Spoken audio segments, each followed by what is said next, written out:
Well, hello, my friends, and welcome back to another episode of Legacy Farmer, the podcast. This is your host, JC Young, and today's topic and discussion is this: different levels of risk.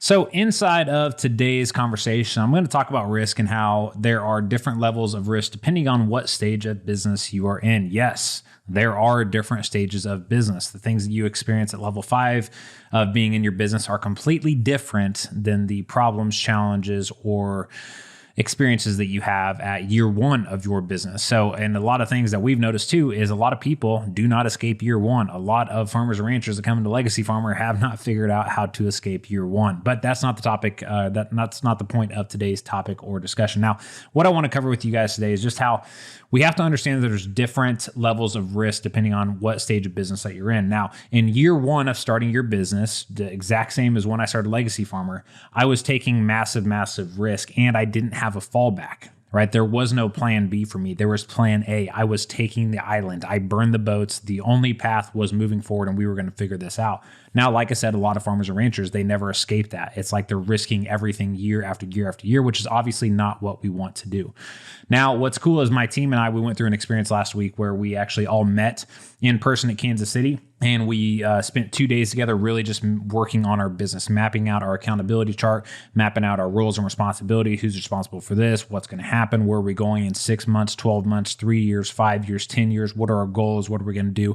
And then once we established those things, we kind of built out our game plan for our business going forward there.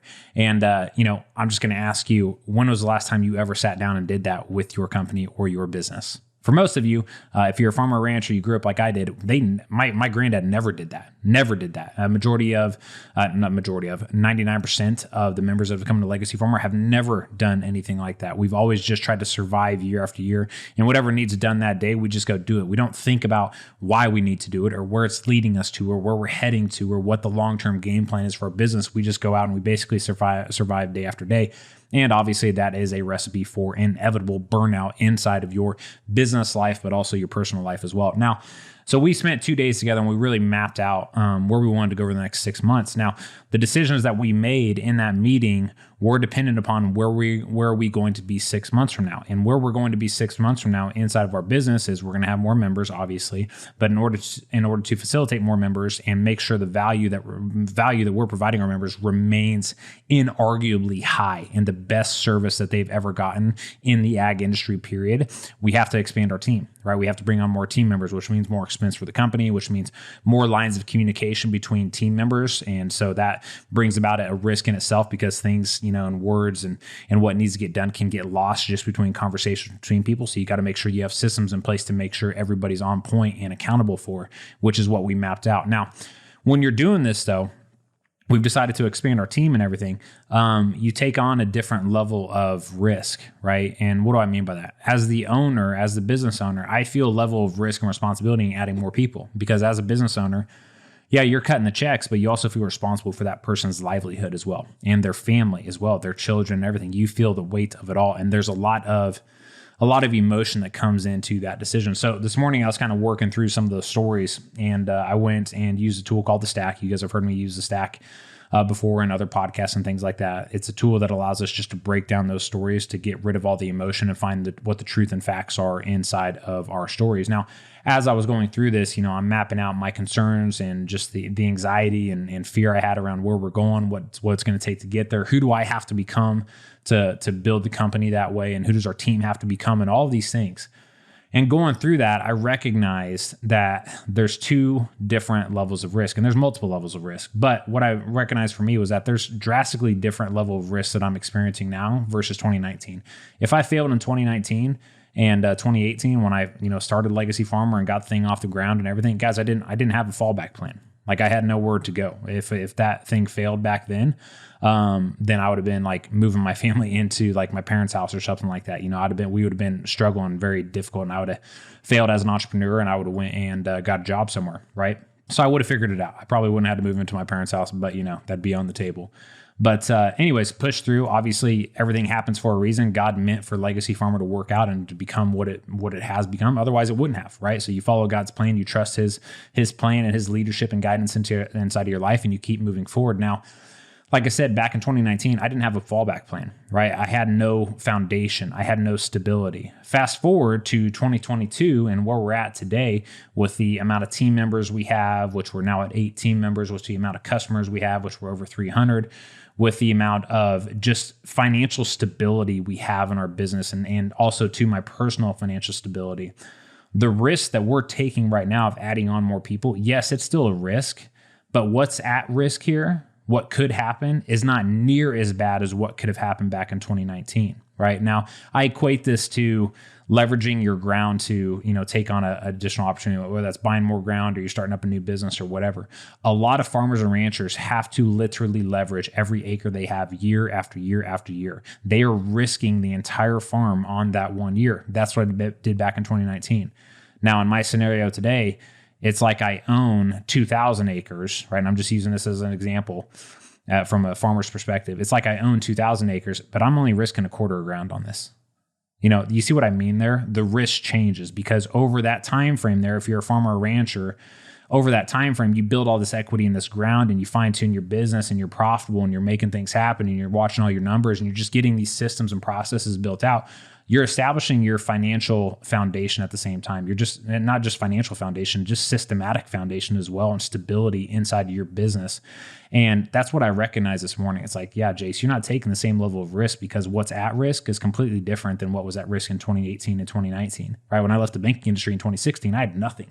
And it's been over 6 years since then. I had absolutely nothing. I was starting from negative, even below zero, right? And so again, the level of risk that I was taking in year one of my business is not the same as the level of risk I'm taking in year 4, right? Because if you own 3,000 acres or 2,000 acres, whatever number I use there, you're only risking a quarter of ground.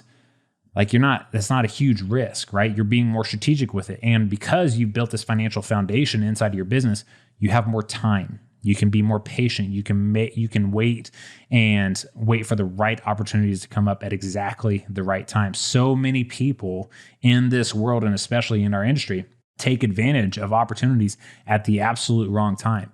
And the thing is they're betting the entire farm to take advantage of that opportunity when they don't control the outcome of it. They don't know what's going to happen, whether this is taking on another 1,000 acres of rented farm ground, whatever that is. You don't control the prices, so you don't even know if it's going to pay off or not, but yet you're risking your entire family's livelihood in order to get that done. Now, I understand from somebody starting off brand new in year 1, if you're starting off from nothing like I did, yeah, you have to risk everything. And that's the game we play, right?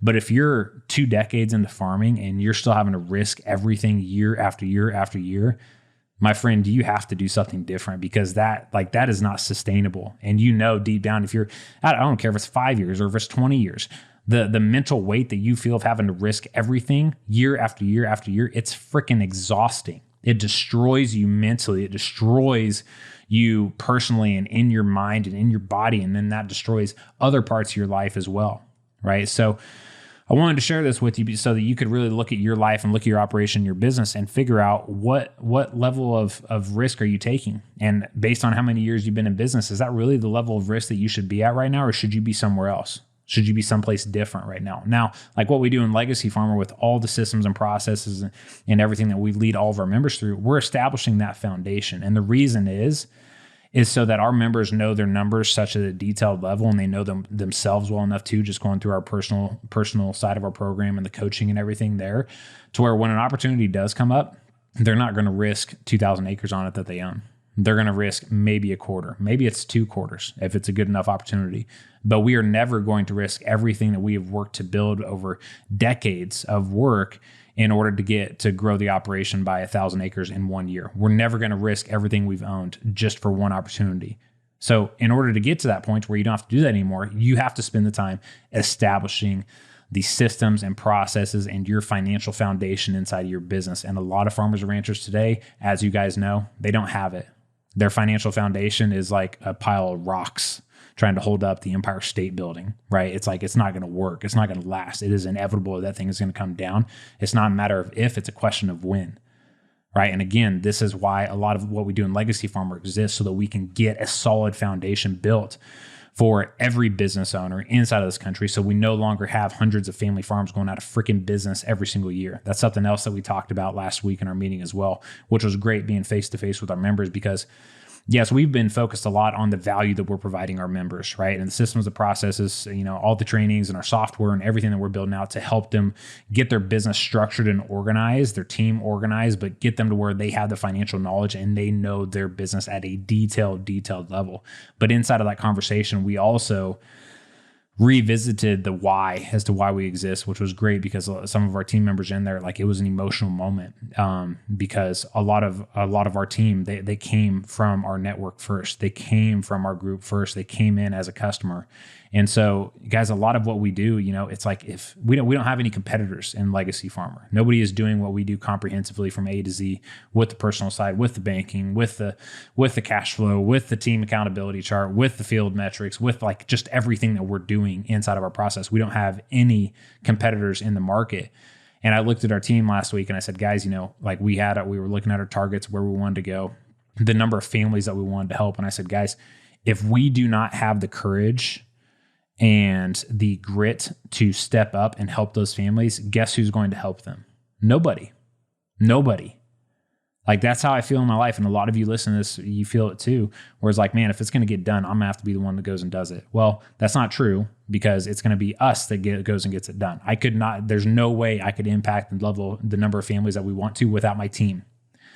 Right. So as a business owner, we all want to accomplish big goals, but it's impossible to do it alone. You have to do it with a team. You have to do it with a united front of people that want the same thing, that believe in the mission of your company and what you're going out to build. Now, again, back to the whole topic of this podcast is there's different levels of risk. And right now you have to really analyze what type of risk you've been taking year after year. If you've been in survival mode year after year and you're betting the farm year after year, you got to start changing things. You got to do things differently and stuff like that. If you want help with that, great. Check out Legacy Farmer. That's awesome. But regardless, you have to start doing things. Otherwise, it's going to eat you alive, and it's going to destroy not only your business, but your family at the same time. And we don't want that for anybody. So the other side of this too is, if you're in year one, you're just trying to get started, man, be prepared to lean into that weight that you feel and just be like, hey, you know what? I don't have a plan B. Like, get that thought completely out of your mind. Like, hey, it's plan A. We burn the boats. We're taking this island and we're just going to make stuff happen. Right. And you got to trust that God has a path for you that entire time. When I left the banking industry, that's what my game plan was, is I didn't have a plan B. I was going to figure this thing out. And I struggled for 2.5 years until God finally brought Legacy Farmer into my life. And then everything clicked. Everything worked. And it was like I finally stepped into what I was meant to do and who I was meant to become, if you know what I mean there. So my friends, hope you found this episode valuable. I hope it opens up some things for you inside of your mind, different things you can do inside of your business. And most importantly, I hope you take action because of it. So that concludes today's episode. We will catch you on the next one. What's up, everyone? My name is Jace Young. I'm the founder of a company called Legacy Farmer, and inside of that company, what we do is we've helped over 300 family farms simplify and streamline the entire financial side of their operation and help them learn their numbers at a deep level so that they can implement the systems and the processes to make sure that their operation lives on for generations into the future.